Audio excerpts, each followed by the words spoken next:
சரண் Krishna YouTube சேனலுக்கு உங்களை அன்புடன் வரவேற்கின்றேன். நினைத்த காரியம் நிறைவேற செய்ய வேண்டிய குலதெய்வ வழிபாடுகள் என்னென்ன அப்படிங்கிறத பற்றி தான் இந்த வீடியோவில் தெளிவாக நம்ம பார்க்க போகிறோம்.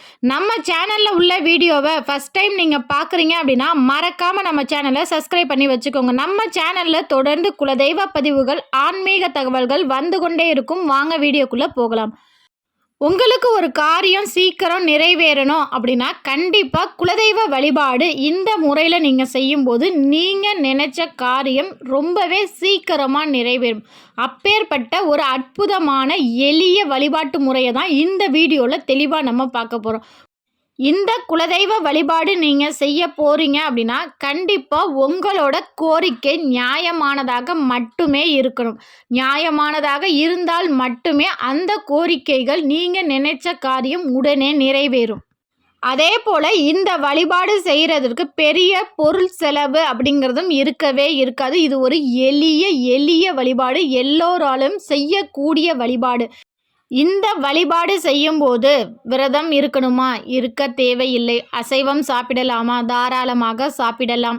ஆனால் இந்த வழிபாடு நீங்கள் செய்ய ஆரம்பிச்சிங்க அப்படின்னா குறிப்பிட்டு ஒரு குறைஞ்சபட்சம் 27 நாட்கள் உங்கள் வீட்டில் மட்டுமே நீங்கள் இருக்கணும். இல்லை குலதெய்வ கோவிலில் இருக்கலாம். இதை மட்டும் நீங்கள் பார்த்துக்கோங்க.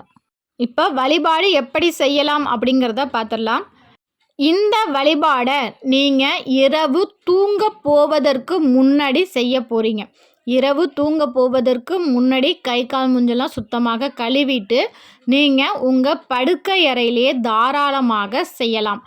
அதற்கு உங்கள் குலதெய்வ படம் இருந்தால் அந்த படத்தை கையில் வச்சுக்கலாம். இல்லை குலதெய்வ படம் வச்சு எங்கள் வீட்டில் வணங்கக்கூடாதுன்னு சொல்லியிருக்காங்க அப்படின்னா உங்கள் குலதெய்வத்தின் பெயரை ஒரு சீட்டில் எழுதி அந்த சீட்டை உங்கள் கையில் வச்சுக்கோங்க. உள்ளங்கையில் சமணம் போட்டு உட்காந்து கிழக்கு பார்த்தவாறு உட்காந்துக்கோங்க.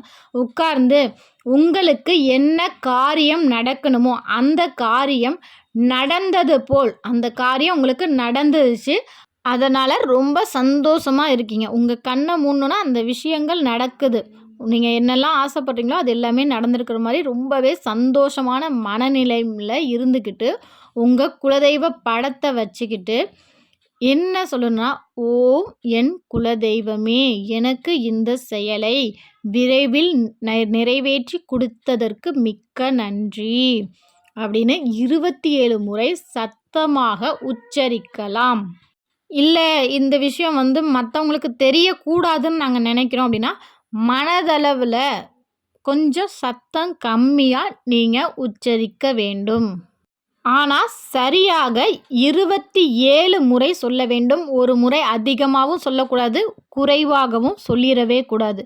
இதுபோல் 27 நாட்கள் தொடர்ந்து நீங்கள் செய்து வர வேண்டும். இவ்வாறு செய்யும்போது கண்டிப்பாக குலதெய்வத்திற்கு நம்ம நன்றி செலுத்த அந்த எண்ணங்கள் உங்கள் மனசில் இருக்குது பார்த்தீங்களா, அந்த எண்ணத்தை தவிர பாக்கி எந்த எண்ணமும் உங்கள் மனதில் இருக்கக்கூடாது. நீங்கள் மனதில் அந்த நிகழ்ச்சி நடக்கும்போது எவ்வளவு சந்தோஷமாக இருக்கீங்க, அதற்காக குலதெய்வத்திற்கு எப்படியெல்லாம் நன்றி சொல்கிறீங்க, அதெல்லாம் உங்கள் குலதெய்வம் பார்த்து உங்களுக்கு இந்த காரியம் சீக்கிரமாக நடக்கும்படி உங்கள் குலதெய்வம் அருள் புரியும். ஆனால் நான் திரும்பியும் சொல்கிறேன், அது உங்கள் மனசாட்சிப்படி நியாயமான கோரிக்கையாக இருக்க வேண்டும். மற்றவர்களுக்கு பாதிப்பு தரும் கோரிக்கையாக இருக்கக்கூடாது. இப்போ உதாரணத்துக்கு சொல்லணும் அப்படின்னா உங்களுக்கு ஏற்கனவே ஒரு 5 லட்சம் கடன் இருக்குது, ஆனால் நான் பெரிய வீடு கட்டணும் அப்படின்னு நினச்சிங்கன்னா கண்டிப்பாக நடக்காது. அதற்கு அந்த கடன் விரைவில் அடையணும் அப்படின்னு நினச்சி பாருங்கள், கண்டிப்பாக அதற்கான சாத்திய கூறுகள் ஏற்படும். பெண்கள் மாதவிடாய் காலம் முடிந்த பிறகு இந்த வழிபாட்டு முறையை பின்பற்றலாம். மாதவிடாய் காலங்களில் கண்டிப்பாக இதை செய்யக்கூடாது. இந்த வழிபாடு செய்கிறதுக்கு உங்கள் மன ஒரு நிலை வேணும். உங்கள் குலதெய்வத்தை முழு மனதோடு நீங்கள் நம்ப வேண்டும். இந்த 2 விஷயங்களும் கரெக்டாக நீங்கள் செஞ்சீங்க அப்படின்னா கண்டிப்பாக 27 நாளில் நீங்கள் நினச்ச காரியம் கட்டாயம் கைகூடும். கண்டிப்பாக எல்லாரும் முயற்சி செய்து பாருங்கள். உங்கள் முயற்சிக்கான ரிசல்ட்டை எங்களோட கமெண்ட் செக்ஷனில் ஷேர் பண்ணிக்கோங்க. இந்த வீடியோ உங்களுக்கு பயனுள்ளதாக இருக்கும் என்ற நம்பிக்கையில் மற்றொரு வீடியோவில் சந்திக்கிறேன். மேலும் இது போல் பல குலதெய்வ பதிவுகளுக்கு நம்ம சேனலை மறக்காமல் சப்ஸ்கிரைப் பண்ணி வச்சுக்கோங்க. நன்றி, வணக்கம்.